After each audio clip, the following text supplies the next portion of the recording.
So many things to share, so many lessons learned since I was last here.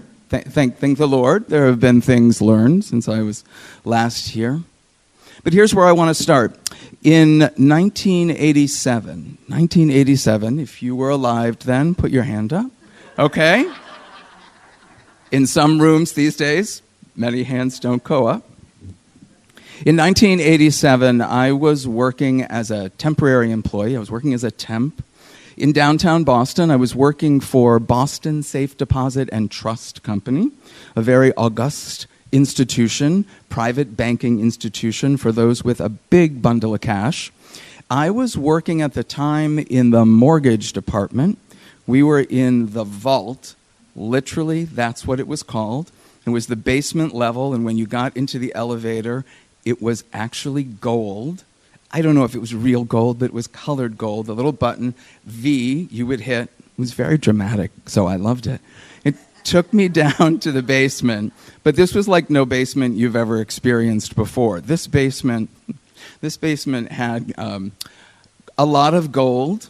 Actually, Trump would have been very happy. There was a lot of gold. There was a lot of gold everywhere. And I think some of it was real. And what I was doing for them at the time was being an administrative assistant or trying to be some kind of administrative assistant. I had graduated from college in 1986, so this was one of my first jobs, and I really didn't know what the heck I was doing. But I knew that I had some capacities, and I knew that I got hired, so I showed up. And one day, I made some choices that were challenging, that I continue to learn maybe weren't the best choices. I needed a FedEx packet. We had FedEx packets to send things to our clients like Bill Cosby. That name rings interestingly now, yes, but in the late 80s it didn't. It was very impressive. We did mortgages, private mortgages for people like, at the time, Martina Navratilova, Bill Cosby, a couple of the Celtics. They were $1 million and above. At that time, we thought that was a fortune. And now I look around and see mortgages for $1 million. We still wonder how to make that happen. I needed a FedEx packet. You know why I needed a FedEx packet? I needed a FedEx packet because I wanted to send a cassette in because I had a dream to be on Star Search. Star Search at the time was the voice of its era. It was sort of the birth of all the different reality shows for vocal competitions. And when I was a sophomore, I think, at Westfield State College, now Westfield State University, I remember there was a television in the student union, and I got to watch a singer named Sam Harris. You can Google him later. He's my age at the time. We were both quite young. And he won Star Search, which was a reality competition, and he won it by singing the most amazing rendition of Over the Rainbow you will ever hear. He has an incredible voice, still maintains an incredible voice. Ed McMahon came out, and he was the host, and he delivered, the congratulations, and I thought, that's what I want to be. That's what I want to do, that's what I want to be. And so I figured, when I was working for Boston Safe Deposit and Trust, and I had recorded a cassette that I thought was really pretty kick-ass, I wanted to get that sent into LA, and so I grabbed the FedEx packet. Afterwards, my boss explained that if you want a FedEx packet, you should go to FedEx and buy one and not use one that belongs to Boston Safe Deposit and Trust. These are the lessons that we learn. I no longer do that. But I was so excited, and I sent this away. I mean, I literally ran to the FedEx office to make sure that I made it in time. I didn't hear anything back. And at the time, the story that I told was one of despair, frustration. Somehow I believed at the time in my youthful nativity. There's so many words that are so connected to that. At the time in my youthful naivete, I thought that, well, there was somebody sitting there on the other end of the FedEx delivery, and they would immediately see mine amidst the thousands of entries and then decide, oh, this kid's got it, and we got to invite him to LA. I never heard it was the one shot in that realm that I took. Now, if you know anything about the light bulb and its invention, Again, I could tell you what you've heard 1,000 times. There was not one attempt by Edison. There was not one attempt by Tesla or any of his colleagues at the time to create the light bulb. There were hundreds of attempts. I took one shot. That one shot and that lack of receipt and connection, that energy that I put into singing something on a cassette tape. Again, if you don't know what a cassette tape is, we can have a conversation, but I think many of you do. That cassette tape that I sent out to Los Angeles told a story about me and my dreams. And what I thought I was hearing back as very hollow echo was that my dreams didn't matter. This is what we do. We imagine and personalize just about everything. And we make just about every dream either sought, given, gotten, or most often not fulfilled. We make it incredibly personal. And we make it about us and our worth. And I'm seeing nodding heads, so I imagine, and out there I imagine there are some nodding heads as well. The bottom line is I am not alone in that. Which brings me to the subject of regret. So regret these days has been reinvented and re-looked at by a bunch of different people. And one of my favorite people is the author Daniel Pink. And Daniel Pink has written a new book about regret. But here's why he wrote the book. He wrote the book because regret, looking back, not living in the present moment, but looking back, casting our imagination and our memory to those things that we wish we hadn't done, said, dreams that perhaps didn't come true. Looking back with regret can give some immediate power to the choices that we make and the values that we live into today. So by looking back this morning, this is a very simple spiritual principle, but I will offer it here again through my own experience. This morning, as I'm reading a little bit more about Daniel Pink in this new book, and I'm thinking about regret and the two scenarios, the two lenses that he offers, which are very interesting. There's only two ways to look at regret in his mind, and that he's sharing, and that really resonated with me. One is the narrative of contamination, and that is the word he uses, contamination. This day and age, that's an interesting word to use. Contaminated dreams and hopes. So contamination, put more simply, is the narrative that things were great, and then they declined, and they're no good anymore. So from really hopeful to giving up. That's a wide, wide spectrum. However, he offers that as the counter and the power and the energy behind another narrative. And that narrative is not about contamination, it's about redemption. It's about seeing everything that has happened prior to standing here before you as part of the journey, as part of the spiritual experience, to be embraced so that you can literally embrace today. We have a hard time with this. Our egos hear that and they move right back into the hero narrative that, at least in this culture, we are raised in. That if I just pull up my bootstraps or send another 400 cassette tapes, that dream may actually come true. It might. I still have a little voice left. That might be possible.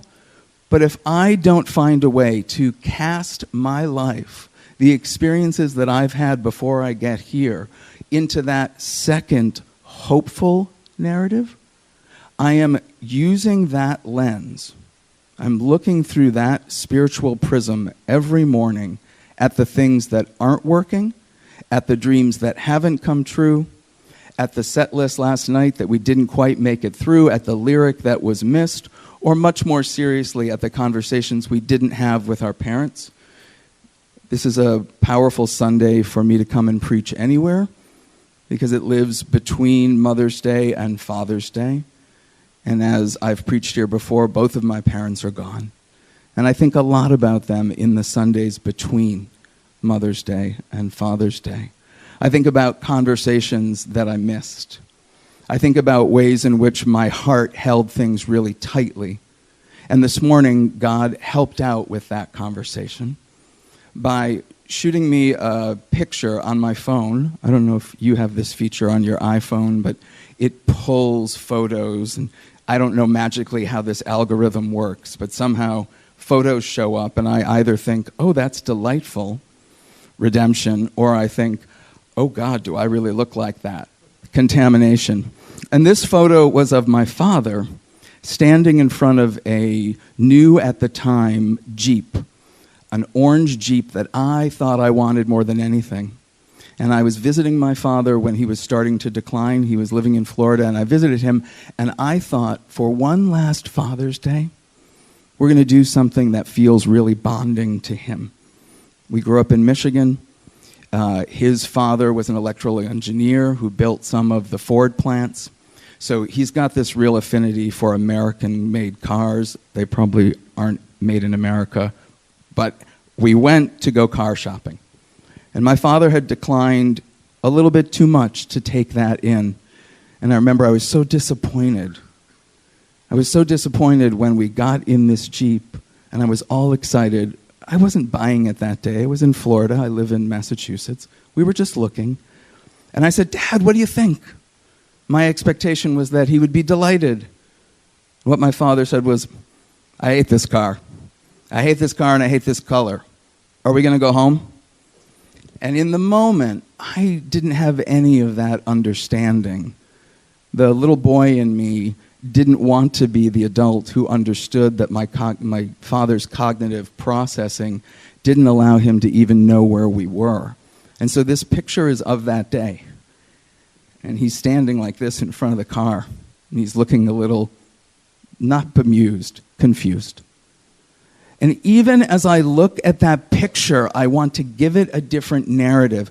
I want to spin back in history, and I want to say, that was a good day. That was one of the last days we felt connected. And the truth is, I can, but that's not actually the truth. It was the beginning of his decline. But on the way home, I remember he wanted to stop for something to eat. And at that point, when your father, who is declining, says, I want to stop for something to eat, you say yes.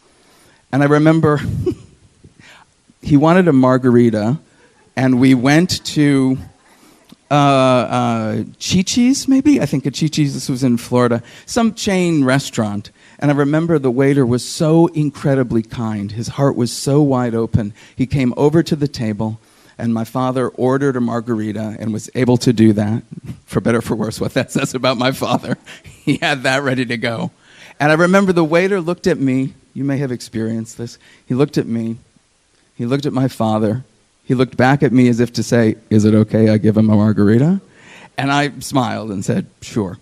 He left, he came back. My father was so delighted by that margarita that the joy and the light that I had wanted to be inside of that Jeep shared with me in that father-son way that growing up as a gay kid, we didn't really have. I didn't get it there, but I got it in that moment in Chi-Chi's. And actually, I was able to share that beautiful moment with this waiter. I don't know his name. He's probably a 26-year-old guy, but he was so present. As the prayers have said this morning already, that life is missed. Life in the moment is missed when we spend all of our time casting out into the future or looking back into the past and trying to rerun the narrative. Each day, I think that our work is about finding a way to be with what is, and actually, if not love it, as so many spiritual teachers offer, if not loving what is, at least liking it enough to let it lead to what's next. One more story this morning. This morning, I was looking for, frantically actually, because I leave quite early from my home to come down here. I was looking for collar stays that I have that are metal. And I was looking for them because they have little magnets on them, and the magnet you wear on the inside of the shirt, sort of where you can't see, and what it does is it holds the collar up. They're very cool. I don't remember what they're called, or I would give you a little commercial for them, and if we were online, I could say, go here, like, subscribe. I don't even remember the name of the product, right? But I was desperately searching for these. Why? Because in my mind, I couldn't wear the shirt the way I'm wearing it and feel attractive. This didn't feel professional or right. This was another example of the 400 that I had this morning about ways in which I didn't measure up. I put this shirt on and I thought, oh, I really have gained that weight. And I thought, oh, I got to get those collar stays. And I literally thought in that second that those collar stays would change everything. I would suddenly be 20 pounds lighter, just a little bit more muscular, a tiny bit more awake, completely focused and ready to go. I would become superhuman with those collar stays. So I was frantically looking. I looked in 5 different places, and I couldn't find them. But I looked in my DOP kit. I looked in where a little thing that I take with me on a business trip, and I looked inside of it. And what I did find were the new razor blades that I needed to shave in 5 minutes. And I had been stressed about looking at an old razor thinking, that's not really going to cut it, literally. And so I looked down and I pulled those razor blades out, and I did not find there the collar stays, but I was led to the razor blades. I would have not thought to look there, the only place that there were new razor blades in my house at the time, and I really needed them. So this adage that we play with, this spiritual goal we have of not only being with what is, but knowing that sometimes we get what we need, not what we are dramatically and drastically clutching for. If we are able to step into trust, if we are able to know that we put the voice out there, we come here and sing. This is my conversation with myself.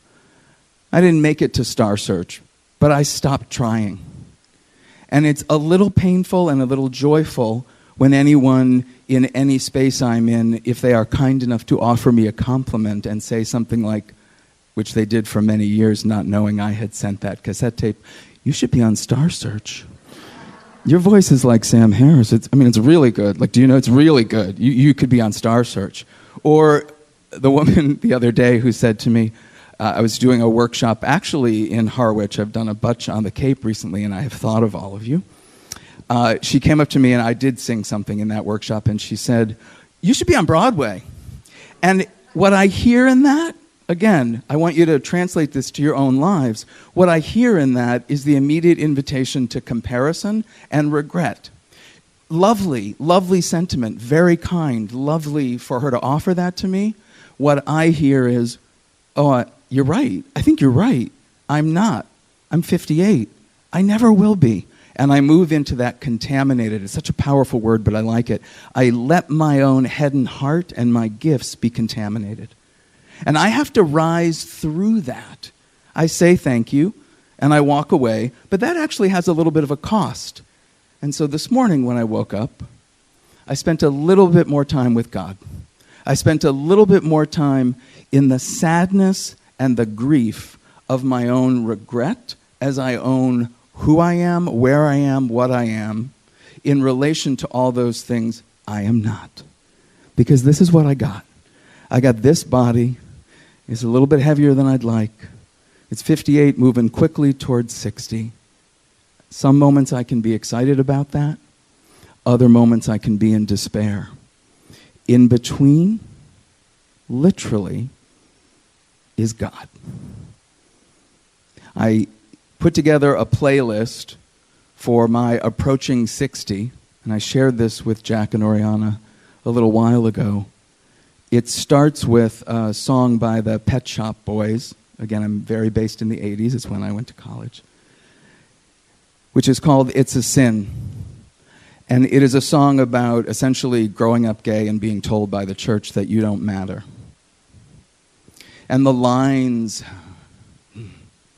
when I look back upon my life, it's always with a sense of shame. I've always been the one to blame. And that's the contaminated end. The other end of the playlist is actually Kenny Loggins' This Is It. This is it. Make no mistake where you are. The waiting is over. This is it. Which is all about the here and the now. That was a 50-year journey from It's a Sin to this is it. And I bring that journey to you this morning because inside of me, that journey is very, very, very present. And I invite you to know that when you are dancing in and out of what you can be and what you can't be, there are two choices. And the narrative that I would offer you, the one that offers hope, the one that offers light, the one that I believe unity and the faith and love and connected to this particular denomination, the light and the power of new thought and new thinking, the one that informs and is informed by, is that one of redemption. You are enough. Every step you've taken, every step I've taken has brought me here and allows me to stand here solidly and sing my heart out to you.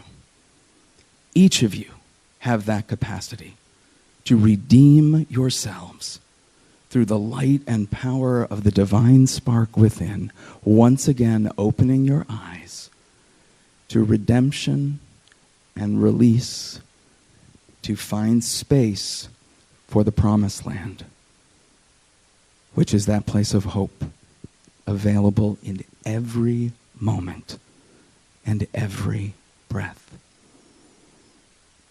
And so coming further into that place this morning, I invite you perhaps to close your eyes or just let them cast down beyond your knees to the floor, coming back with your breath into the rhythm of your own heartbeat.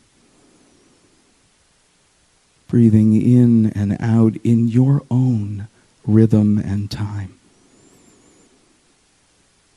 God, we know that this moment is the only moment.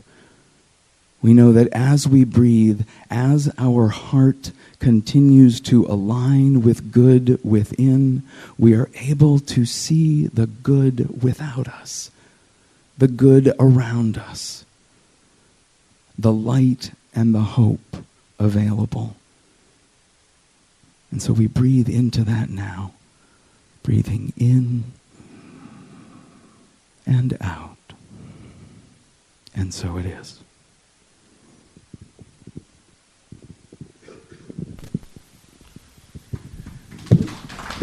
Oh, thank you. Ladies and gentlemen, Adam Sutton gets 5 stars. That was a beautiful Ed McMahon. Thank you.